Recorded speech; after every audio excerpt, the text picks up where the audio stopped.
Jacob ngayhak ngairaba matungda ningthi sana udabadagi phone du lokthokduna ningthi haina save tawribaduda call tawrami. Dada, ai college le. Jacob na. Oh, fare. Nakai sengna college da lei khanglabanina Jacob ningthi sana du suti thaba faw ngairami. Pungdi asum hauki suti matam oiraduna mahay thokpa hongnarakle. Jacob helmet ki glass tu chingkhatlaga nokmi ningthi sana thorakpa ngaijari. Julie ga ningthi sana ga nok tuna thorakpadu urami. Khanghaudana car ama thaujalakpadu ubada nupi animak nokmi leptuna leirami. Car adudagi masa nanba post taba nupa ama kumtharakpadu Jacob su urami. Jacob nokmi leijaramba maithongdu maya kaduna leikre.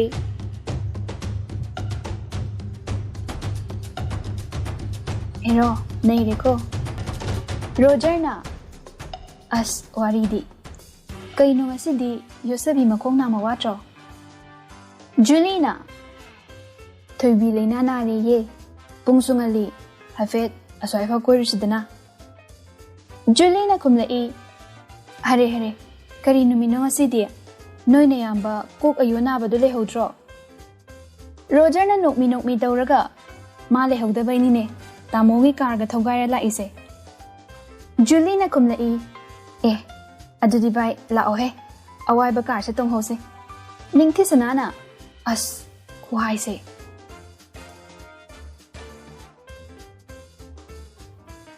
Makoi ani na maning da tonglaga. Roger na thauraga makoi ahum pulap chatminakre. Jacob na. Nungai ni nang. Jacob upay leite mayum da halai. Adubu masadu khoirang khoisaung na bana loirabani. Beer thamliba ka aduda changlaktuna bottle ama thakpa hurai. Amupu saukrabadi haini hairoi khangdaba kondadu hekta paithurai. Atombigi macha. Nama ibe mana imadagi ipa munkibagi ina pokpanina. Aigi nupi busu mungi khalaba. Kai macha chaunaba yoklaga mapu chaba sa. Nang lakta lakisano. Nathabaktu segaigeba. Aina nangbudi nama phattabigi macha oijarabasu. Mara leite khanduna luna tawbasida natai mafau koiraba ha. Matomta yudu thakna pangsawa sawi ngaihak saukibaduna kari no chinduda mahu chelaba wahai ngakta paithorakribani. Chung firal charaba awatpa mata leitraba kanana suma buthi fazade hairoidaba masak adudagi tolakliba wahai adu kharaudagi suhena mahu kali. Nong mata koiba langba kaya fangjadraba manaw adu nupi koirabasu mamingtagi koiduna laklabani. College matamdadi haina ngaihak koiba fangjarambadu college loikibaga exam matang thakibaga kari mata chathoktrabani.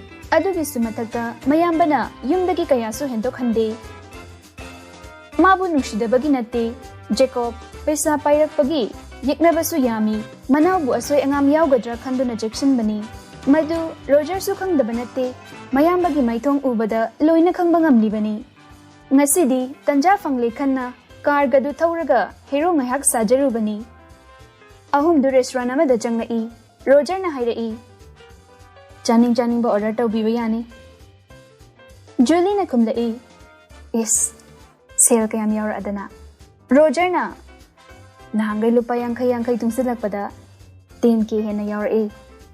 Julie na kumlai. Ay ma. Aoy baydo. Adudi hayang isu yaw na chahurage. Ningti sanana no aga. Pele dako no yanise. Roger na makatarai. Ciao. Pena jaw. Hayang isu laibige. Julie ga Roger ga chahi manga hai na nungsinnarakpani. Pakna di unade adubu animag thamo yam seng na nungsinnarai. Roger na pizza chage tawbaga phone du yenglubada. Osh. Loiredana. Langnu ko. Hello, tamo. Jacob na hairai. Noi na pagi tamo raha. Kailai. Roger kumpham khangdre mayamba sauri haibadi khanglami. Aduga tapna. Tamo. Laage. Jacob na. Sida laiba khulai mayamsina phuradine. Sidokini. Nasaga chana ba singai ba puraga prapra. Roger na. Hoi. Jacob phone du fat kak thatli. Mi usittaba. Roger na. Julie. Wadu hai jingaida Julie thamoi dadi nungaizade adubu maithongda nokmi tawna. पैसादी यावरक्तेको नंग पिरमो अदुगा हनक्रो Roger सु मपी इरा चेलगा नोकमी तौना होय नुंगसिबी निंगथि वारौनुको निंगथि सनाना जोहे कइदो वारौदोइनो Roger ना फरे अदुदि ए हालमगे bill पिरमगे चटनिंग Roger दु होगतलगा चटख्रे नुपी अनीदसु चाना थकनबा मयामदु याम हाउना चाबा हौजरंबनी अदुबु कया चानिंगबा फावरक्त्रे खरा चारगा मकोय अनीसु मयुम चटनबा थौरई निंगथि सनाना बाय चलोको कैसु खंजिंगनो जुलीना कैसु खंदेदा बाय असुमाइना दम तौरा लेरबने फरे चलुखिगे नंगसु चंगलोको bye bye ngayhaki matung Roger su mayum yauraduna mayambana leiriba kaada changlai pakhang di fare haibabu mayambagi mihul khangbanina masadu kibana loirabani Roger mayambana yu bottle ani thakpa loiraga leirambadu ubada nokmi tauraduna ayum tum kramale pare potharurage hojikti ningsinglaroi कोना निंगसिंगला कांदा चै चाबा हाइदुनी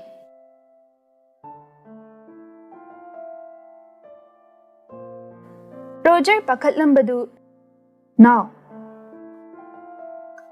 चटलंब Roger दु चुमनगा हाइफेट खंगबा नते मसादु fun लाउना चोंखलई अदुगा तामो Jakob ममाई का दुंगंसिलगा मी चरमदागी मतौगुम मनाउदा येंगलागा खोन कलपना हाइरई अतोंबी मचा नमाना इमादगी इपा मुनखिबगुम नंगसु अगी नुपी मुल्लबहा रोजर पाखतलंब काउक्रे ममितु लाउथोक्तुना मयामबदा यिंगलई वाहैदु ताबदा जुलीबु ममिता उरई ngayhaktuda tarang amada wakhal kaya khalli oh my love nang sa igi tamona pamnaba ko soidre nang ai kainaba maram haibu aikoi tamodi mana pamkiba pot amata lema thadabani manglaga leiriba manau aduda amuk tikhatana lauri now Roger amuk su khangprek khangi tamo Jacob na makatarai yu bottle ama thakpada ngawba ina ani thakla faw ngawdrise kaigino khangbra nang Roger na kumlai khangi tamo Jacob na hero ga saradana atomi macha aina nangdi angangni mara leiti ko khalaga yopi baiwani nayumse aigi yumni adubu nama ibe mana jwada loina mang takhan khrabani hojikti aina hona jabagi aina tanjabagi aigi iran ngakane akanba wahai oirasu Roger karimata khanbide asumaina dum tawduna leirabani sauba faraba kanda hairakadoba dialogue fawba chimpa purabani Jacob fuk hogalai aduga kayam kuire nupidu ga khangnaba Roger kirup tawna chahi manga sure Jacob na kumlai ba wa somse yangana haidi sangom manam faw kokchingida nungshi nungolda khongdabi bai mongni ne Roger na kumlai tamo ai khange tamo na mabu nungshi haiba aina halabasu ai upai le roi haibasu khange ado thaina gi waching dudi phukalakano ai bu pokpiramasu phattaba nupi dudi imani khankide nungshi basu ngamde Jacob ngauri tawna awai beira sakta siga pedana ka tawradana karam kanda bu wari shanai no khangde ne nang mangai ne chalo yare Roger fattokre Jacob na sauraga he ningthi bi mai thong ningthi sana nang nongsa ina chathoke khangni chatkiba Roger du mayambagi wahidu tabadagi chatlepi kaino ne aikoi tamogi se ningthi oire jalo as aibu hangsirane oida funing pujo nakai ma sengnadradi laifam japong khanglaroi hanglage da amo prap changla aga tamo Jacob na sauna kaino Roger na tamo na nungshirido ningthi sanaro Jacob na kumlai natradi roi na paro Rogerna hojiktada nokthorei. Haha. Jacobna laurei. Hatokpiro haibra ha. Rogerna. Nate. Tamo. Aiga khangnai dudi mamanabi Julie dune. Jacob ngayak wakhal khalli aduga. Oh. Kin muktang wang bidura. Rogerna noklaga. Hoi. Jacob na makatarai. Adu ngasaina narol naridu haiba yadra ha. Tamona di karambano karino kaimta su hanglaktana. Hekta laktharaga. Mina ngamba yaba Jacob natte. Adu oirasu. Roger nokningbana di loirabani adubu. Chalage tamo. Jacob mana ngamhojadi yadaba mini. Aigi karga thoridu kanana ayaba pirake ha. Roger na khumlai. Tamona aigi bike pukhibaduda car se thobani. Handaksu Jacob maithire. Hey, minai macha. Chalo yare thangla ani. Roger chatlo hairingai duda tingkhatana chenkre. Magi ka yobada. Sono chubaga lemina base. Sorga se saning tana hon mafongamde. Oh, ningthi nang se nupa amata su koidaba. Yam ingna tapna chamjana leijabani. Phaje. Aikoi tamoga padoiba. Nakoi ani guma yengjingida. Julie aikoi honeymoon chatlaga halaaga lore. Mathanta momon noktuna Roger ngaihak potharami. Jacob su ngasidi thabak amata chathoktakhai. Apunaba amada leiribani. Magi guard amana. Boss. Jacob na. Kaino. Ngasi meeting tawni haibadu mayam ngayamlani. Jacob ngasi gi thabak mayamdu mamita mathang urai. Aduga. As. Secretary kauro. Nupaduna. Funny boss. Nupadu Jacob ki secretary William kauru re. William na.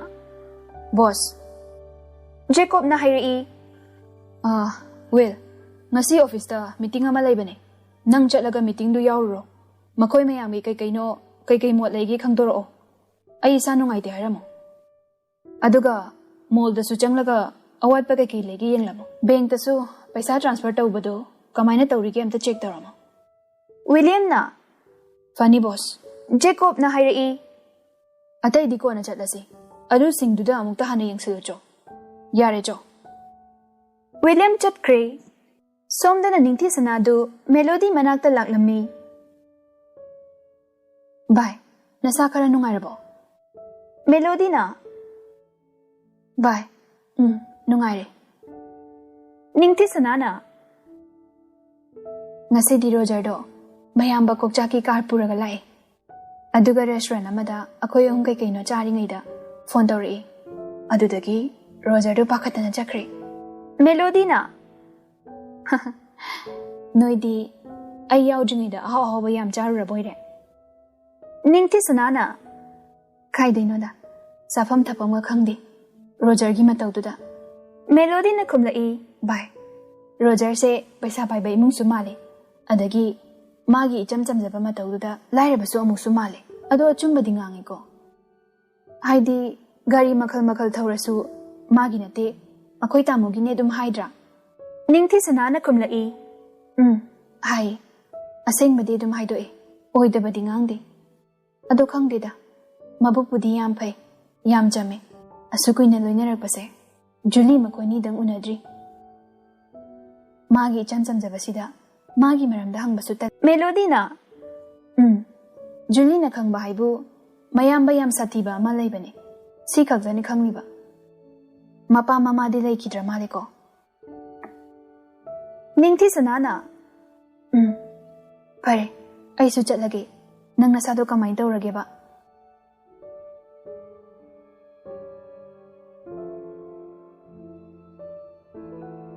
Melody na khumlai. Ngamniye bai. Melody na. Tindoroy ko. Ningthi sanana. Yajare. Tumbi hauro. Numit tu haukre. Mathangi numit ni.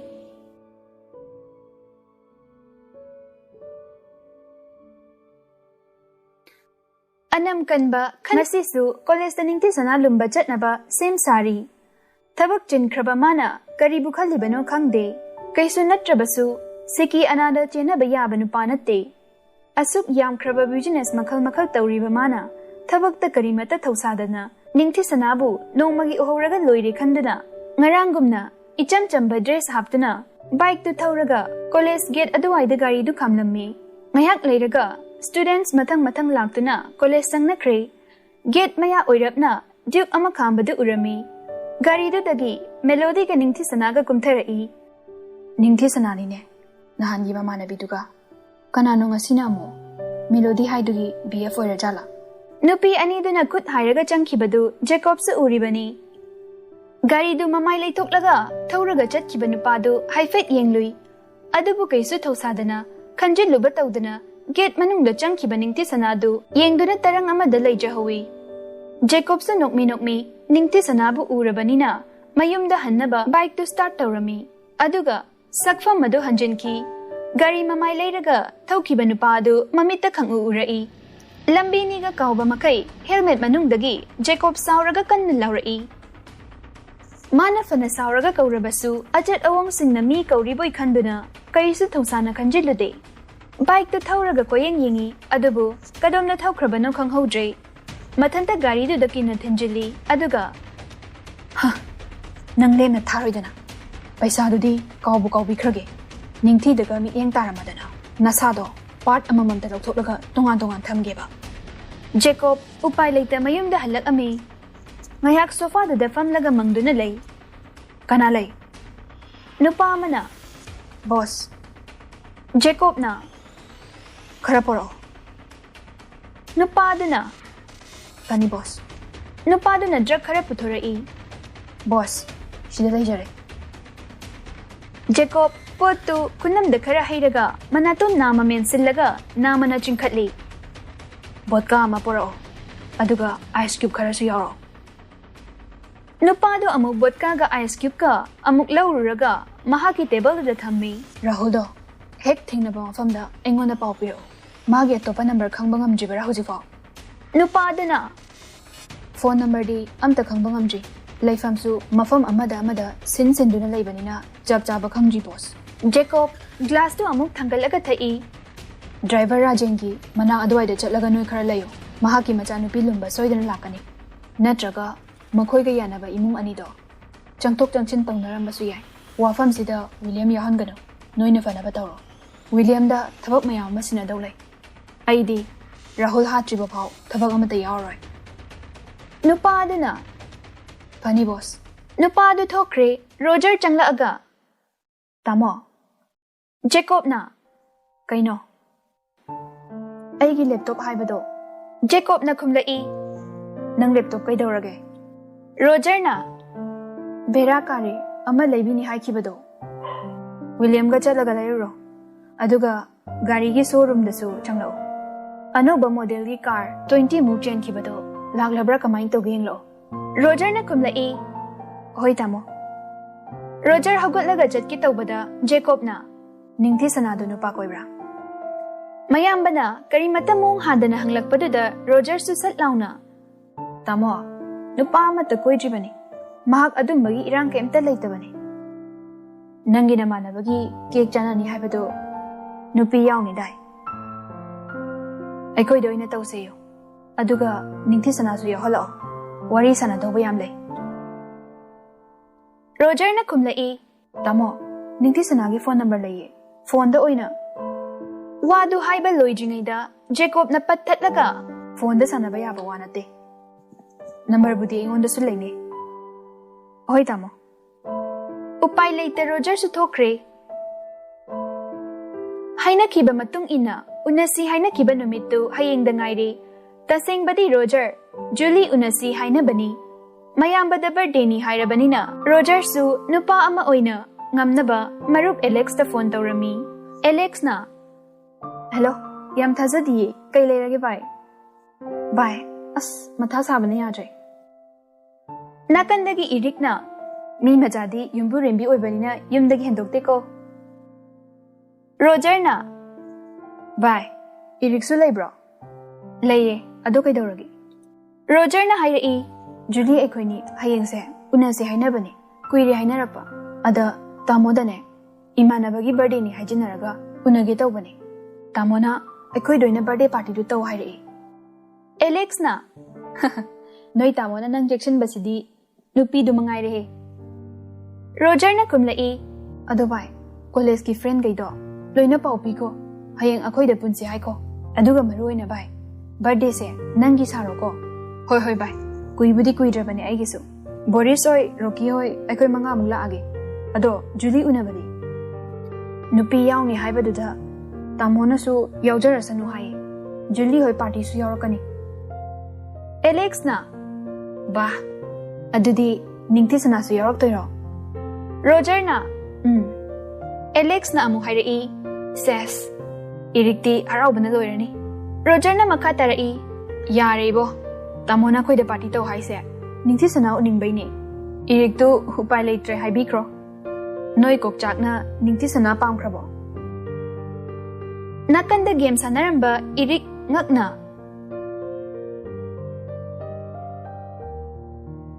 ꯀꯔꯤ Roger ꯃꯌꯥꯝꯕ ꯁꯥꯏꯀꯣꯗꯨꯅ ꯅꯤꯡꯊꯤꯁꯅꯥ ꯄꯥꯝꯈ꯭ꯔꯕ ꯑꯣ ꯅꯣ ꯑꯩ ꯂꯣꯏꯔꯦ ꯃꯥꯡ ꯇꯥꯛꯑꯦ